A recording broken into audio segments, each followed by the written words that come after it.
Good morning, or afternoon, or evening, or whenever it is that you are watching this. Welcome back to our newest Kid City program, and we call this Sermon Connection. So what we're trying to do is, if you listen to the sermon, we're trying to bridge the gap a little bit so that we can make the sermon a little bit more understandable for kids. Or if you don't listen to the sermon, we're still trying to give you a really fun Bible story. So, let's dive into this passage. We are going back to the first chapter in Acts, and this is Acts 1, verses 6 to 11. So we'll read it together and then we'll explain it a little bit.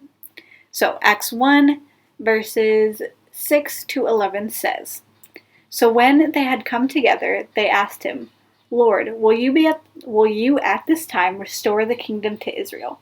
He said to them, 'It is not for you to know the times or seasons that the Father has fixed by his own authority, but you will receive power when the Holy Spirit has come upon you, and you will be my witnesses in Jerusalem and in Judea and Samaria and to the ends of the earth.' And when he had said these things, as they were looking on, he was lifted up, and a cloud took him out of their sight. And when they were while they were gazing into heaven as he went, behold, two men stood by them in white robes, and said, 'Men of Galilee, why do you stand looking into heaven? This Jesus who is taken up from you into heaven will come in the same way as you saw him go into heaven.'"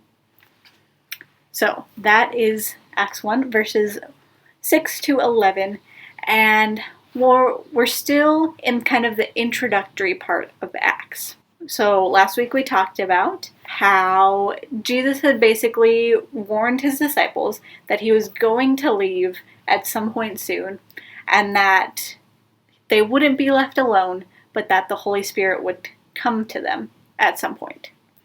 And so basically in this passage, Jesus actually did leave. And so the disciples saw Jesus be lifted up into heaven, and we call this the ascension. But Jesus did tell them one little thing before he left.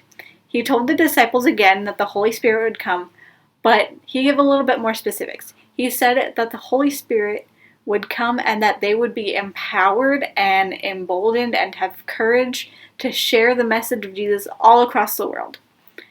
And so Jesus also reminded them, because they were asking, they wanted to know when Jesus would come back again, because they thought, since Jesus was leaving, he was eventually going to come back.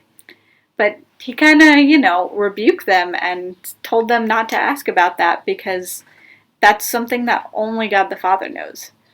But that until Jesus would come back again, that shouldn't stop them from telling people all about the good news of Jesus. And that is Acts 1, verses 6 to 11. So I will see you again next week, and make sure to check out the discussion questions down below.